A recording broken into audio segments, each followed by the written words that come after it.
श्री रामचरितमानस का लंका कांड भाग 94।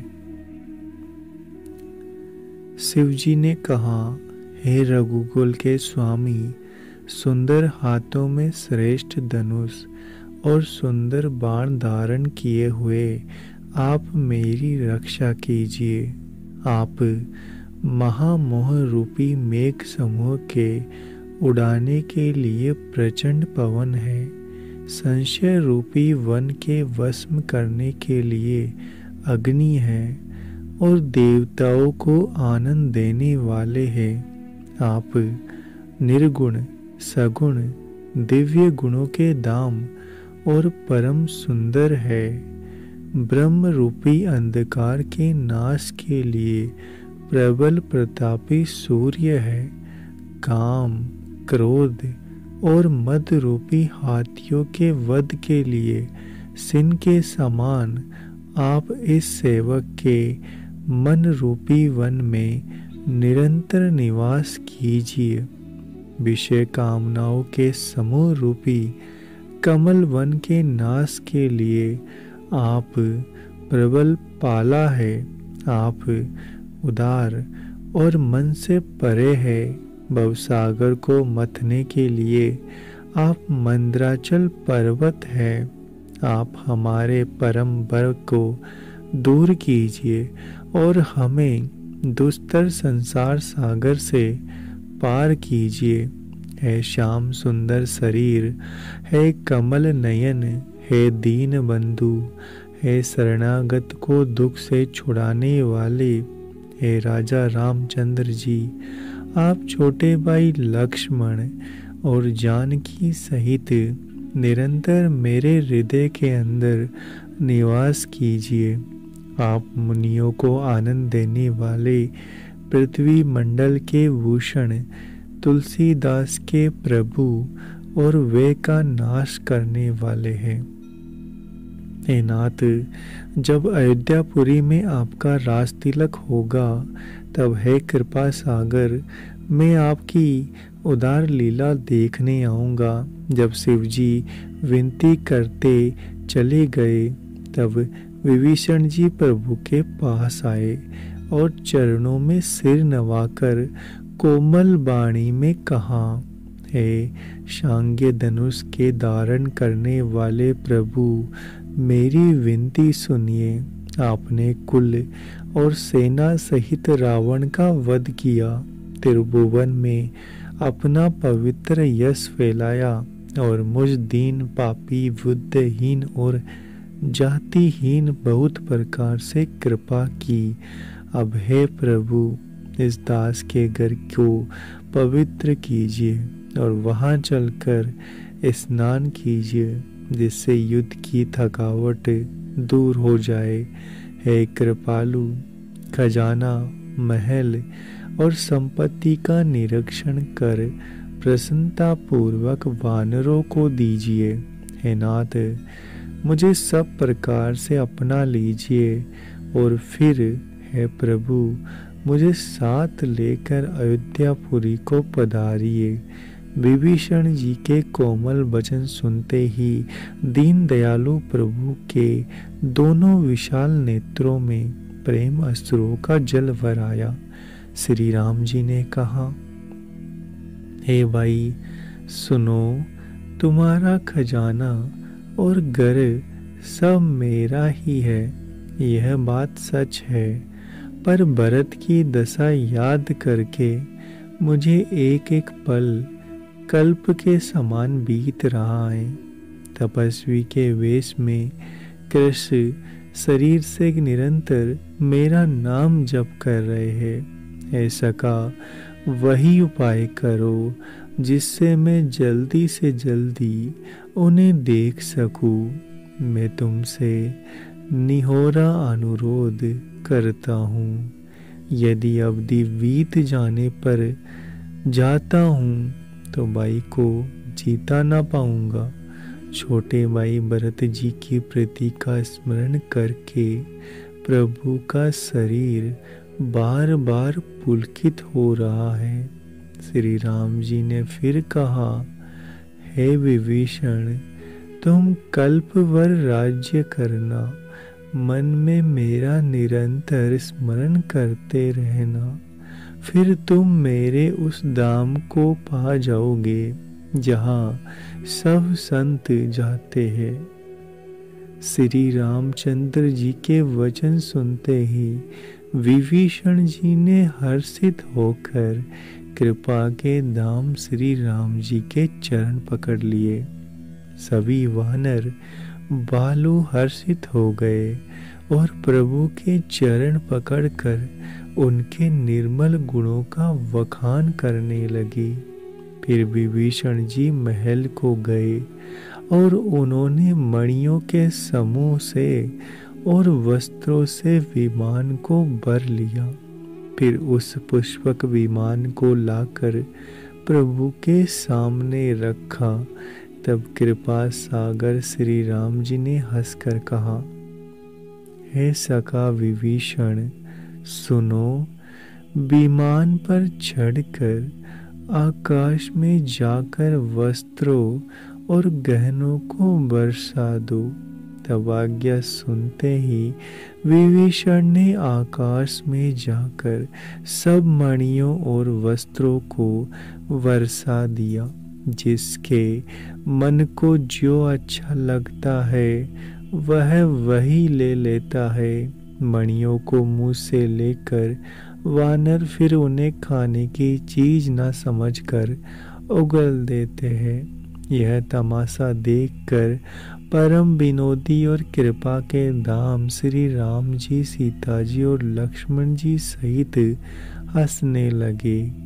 जिनको मुनि ध्यान में नहीं पाते, जिन्हें वेद नेति नेति कहते हैं, वे ही कृपा के समुद्र श्री राम जी वानरों के साथ अनेकों प्रकार से विनोद कर रहे हैं।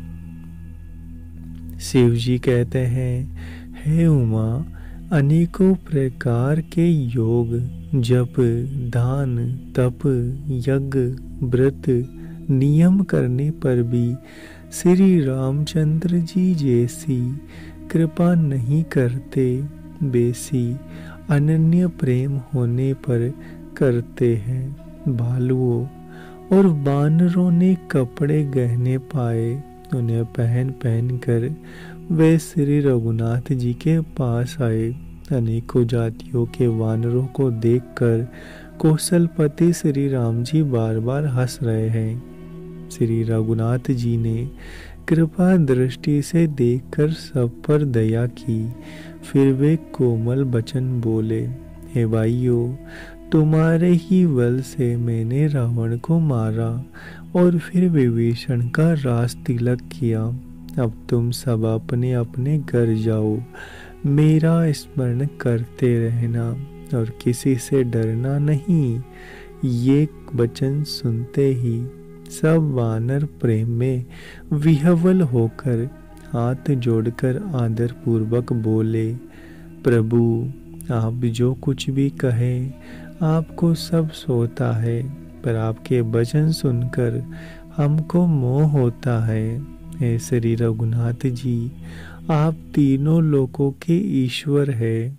हम वानरों को दीन जानकर ही आपने सनाथ किया है। प्रभु के ऐसे वचन सुनकर हम लाज के मारे मरे जा रहे हैं।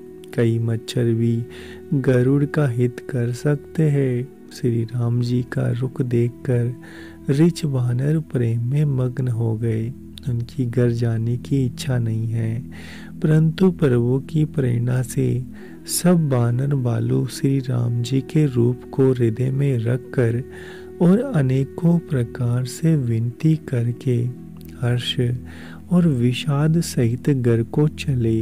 वानर राज सुग्रीव, नील, ऋक्षराज जामवान, अंगद, नल और हनुमान तथा विभीषण सहित जो बलवान वानर सेनापति है, वे कुछ कह नहीं सकते।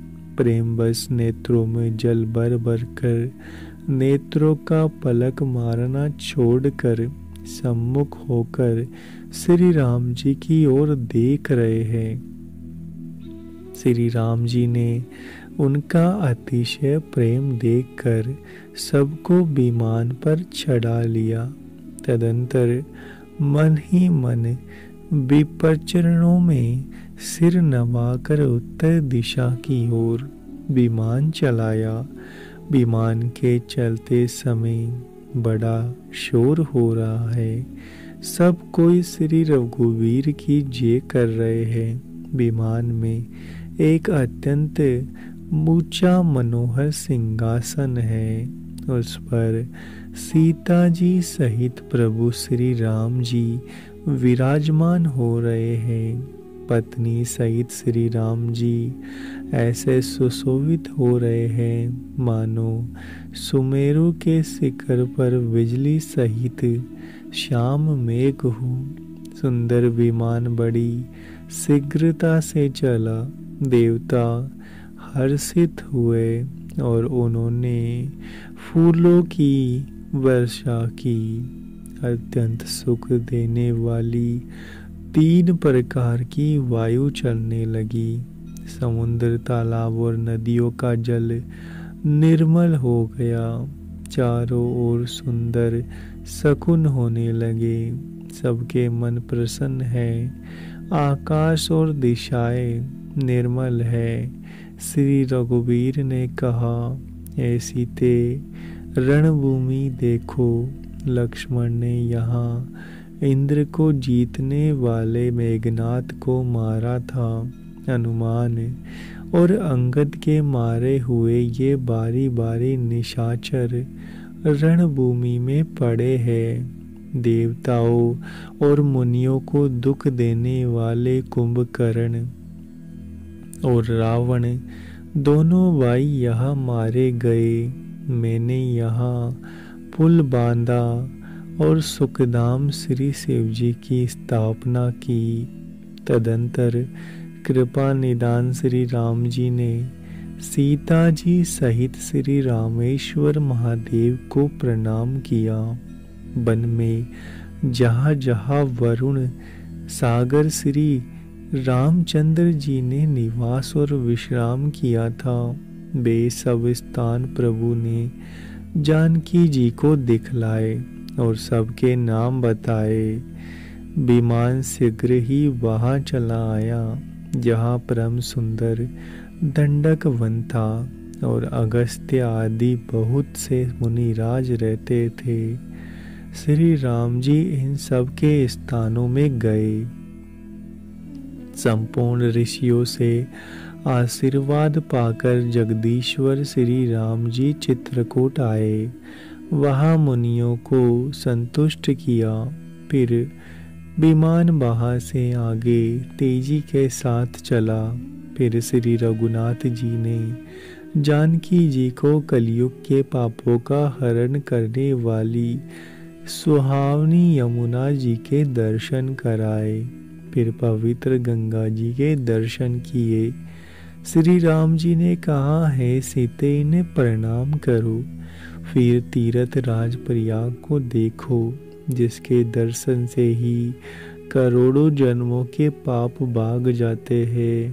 फिर परम पवित्र त्रिवेणी जी के दर्शन करो, जो शोकों को हरने वाली और श्री हरि के परम धाम पहुँचने के लिए सिद्धि के समान है। फिर अत्यंत पवित्र अयोध्यापुरी के दर्शन करो, जो तीनों प्रकार के तापों और भव रोग का नाश करने वाली है। यो कहकर कृपालु श्री राम जी ने सीता जी सहित अवधपुरी को प्रणाम किया। सजल नेत्र और पुलकित शरीर होकर श्री राम जी बार बार हर्षित हो रहे हैं। फिर त्रिवेणी में आकर प्रभु ने हर्षित होकर स्नान किया और वानरों सहित ब्राह्मणों को अनेक प्रकार के दान दिए। तदंतर प्रभु ने हनुमान जी को समझाकर कहा, तुम ब्रह्मचारी का रूप धरकर अवधपुरी को जाओ, भरत को हमारी कुशल सुनाना और उनका समाचार लेकर आना। पवन पुत्र हनुमान जी तुरंत ही चल दिए। तब प्रभु भरद्वाज जी के पास गए। मुनि ने इष्ट बुद्धि से उनकी अनेकों प्रकार से पूजा की और स्तुति की और फिर लीला की दृष्टि से आशीर्वाद दिया। दोनों हाथ जोड़कर तथा मुनि के चरणों की वंदना करके प्रभु विमान पर चढ़कर आगे चले। यहाँ जब निषाद राज ने सुना कि प्रभु आ गए, तब उसने नाव कहाँ है पुकारते हुए लोगों को बुलाया। इतने में ही विमान गंगा जी को लांघकर इस पार आ गया और प्रभु की आज्ञा पाकर वह किनारे पर उतरा। तब सीता जी बहुत प्रकार से गंगा जी की पूजा करके फिर उनके चरणों पर गिरी। गंगा जी के मन में हर्षित होकर आशीर्वाद दिया, हे सुंदरी, तुम्हारा सुहाग अखंड रहे। भगवान के तट पर उतरने की बात सुनते ही निषाद राज गुह प्रेम में विह्वल होकर दौड़ा। परम सुख से परिपूर्ण होकर वह प्रभु के समीप आया। श्री जानकी सहित प्रभु को देखकर वह आनंद समाधि में मग्न होकर पृथ्वी पर गिर पड़ा। उसे शरीर की सुधि न रही। श्री रघुनाथ जी ने उनका प्रेम देखकर उसे उठाकर हर्ष के साथ हृदय से लगा लिया। सुजानों के राजा शिरोमणि लक्ष्मीकांत कृपा निदान भगवान ने उसको हृदय से लगा लिया। अत्यंत निकट बैठाकर कुशल पूछी। वह विनती करने लगा, आपके जो चरण कमल ब्रह्मा जी और शंकर जी सेवित है, उनके दर्शन करके मैं अब सकुशल हूँ। हे सुखदाम है पूर्ण काम श्री राम जी, मैं आपको नमस्कार करता हूँ। सब प्रकार से नीच उस निषाद को भगवान ने भरत जी की बातें हृदय से लगा लिया।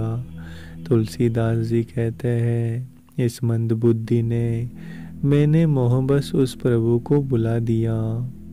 रावण के शत्रु का यह पवित्र करने वाला चरित्र सदा ही श्री राम जी के चरणों में प्रीति उत्पन्न करने वाला है। यह कामादि विकारों का हरने वाला और भगवान के स्वरूप का विशेष ज्ञान उत्पन्न करने वाला है। देवता, सिद्ध और मुनि आनंदित होकर इसे गाते हैं। जो सुजान लोग श्री रघुवीर की समर विजय संबंधी लीला को सुनते हैं, उनको भगवान नित्य विजय विवेक विभूति देते हैं। अरे मन, विचार करके देख, यह कलिकाल पापों का घर है। इसमें श्री रघुनाथ जी के नाम को छोड़कर पापों से बचने के लिए दूसरा कोई आधार नहीं है।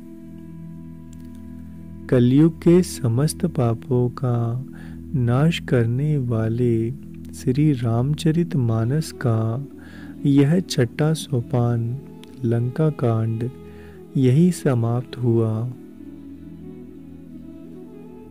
उम्मीद है आपको हमारा यह प्रयास अच्छा लग रहा होगा। चैनल को सब्सक्राइब करें, वीडियो को लाइक और शेयर करना ना भूलें। मिलते हैं आपसे अगले एपिसोड में।